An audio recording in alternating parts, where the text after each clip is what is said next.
Bonsoir à tous, c'est Nico pour un nouvel épisode de la chambre de Nico.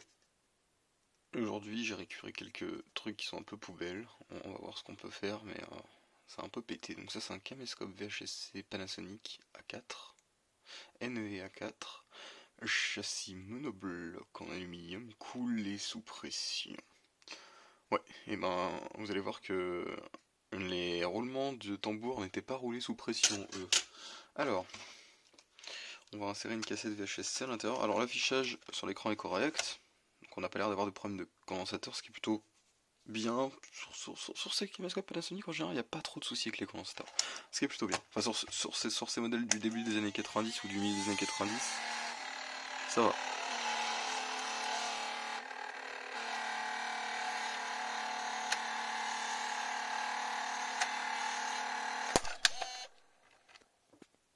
Par contre, comme vous l'avez entendu, ce bruit-là est effectué par voilà, le tambour de tête. Donc du coup le tambour de tête, voilà, il est fatigué. Donc on va aller voir ça de plus près.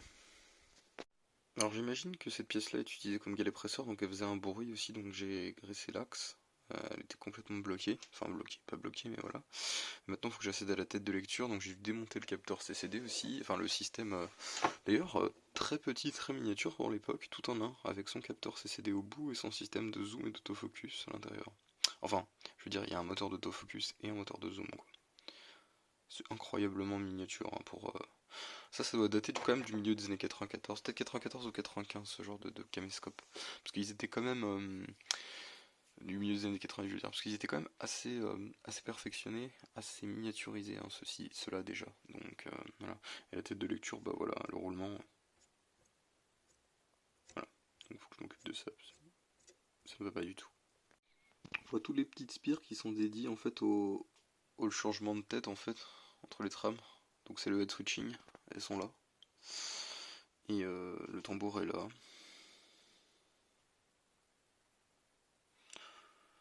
Bon, je vais essayer de nettoyer un peu ça. Je vais remonter, on va voir, mais honnêtement, j'ai foutu du WD-40 dans le roulement au fond. Mais après, je sais pas si je peux faire mieux quoi. Bon, j'ai mis du WD-40 dans le roulement qui est au fond. Alors c'est mieux, c'est pas dingue, mais c'est déjà mieux.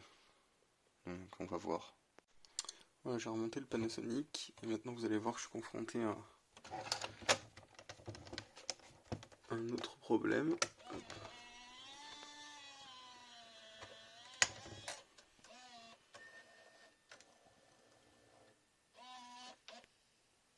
Donc là il me dit rien, je vais faire un play.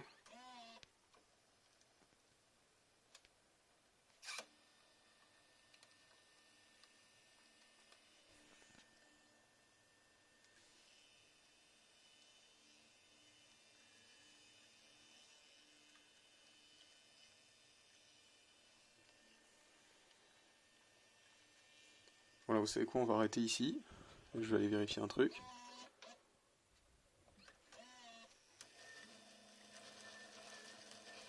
Oula. Le compteur il avance plus.